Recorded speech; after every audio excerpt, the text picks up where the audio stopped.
하나님의 통로와 사탄의 통로, 통로는 같지만 목적은 다르다. 하나님께서 사람에게 말씀하시는 통로와 사탄이 사람에게 접근하는 통로는 겉으로 보기에 매우 비슷해 보인다. 그 이유는 사탄 또한 하나님의 질서 안에서 창조된 영물이기 때문이다.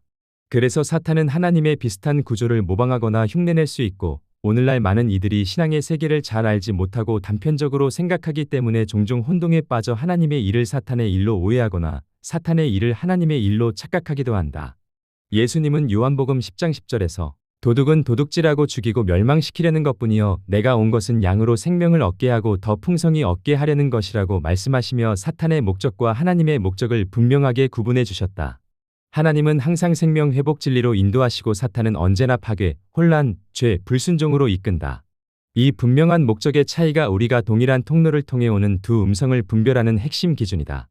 하나님은 꿈을 통해 말씀하시고 생각과 마음의 음성을 주시며 말씀과 성경을 통해 깨닫게 하시고 사람을 통해 말씀하며 환경을 통해 길을 인도하시고 때로는 기적, 환상, 예언의 은사를 통해 역사하시기도 한다.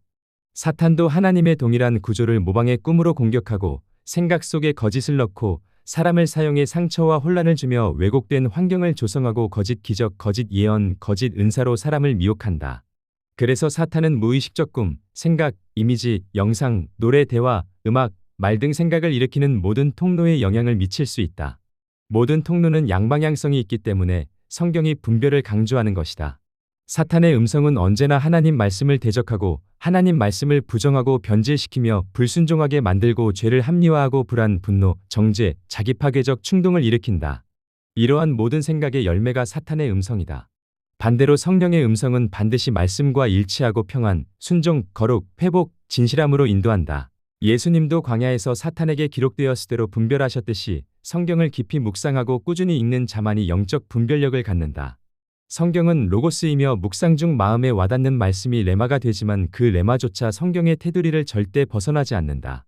하나님은 사람을 통해 교정하시고 반복되는 동일한 메시지를 통해 우리의 성품을 다듬으시지만 사탄은 분노, 정죄, 혼란, 교만 방향으로 마음을 향하게 하며 영적으로 둔한 자를 사용해 상처를 입힌다. 하나님은 기도와 예배 가운데 임재하시고 성령의 은사를 통해 교회를 세우시지만 사탄도 제사, 의식 매체, 춤, 음악 등을 통해 사람에게 경배를 받으며 거짓 기적을 보여 미혹한다.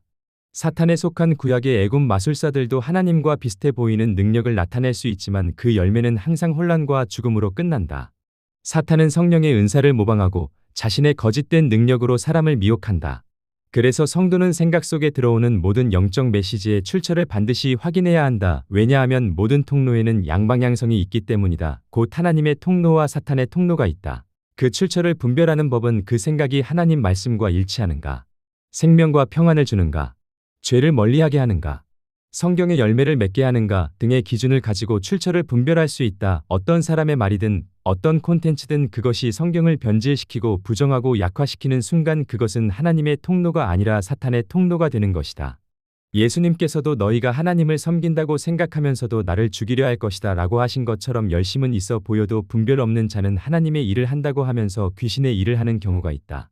통로에는 양방향이 있지만 하나님은 생명, 회복, 거룩, 순종으로 인도하시고 사탄은 파괴, 혼란, 죄, 불순종으로 이끈다는 것을 기억해야 한다.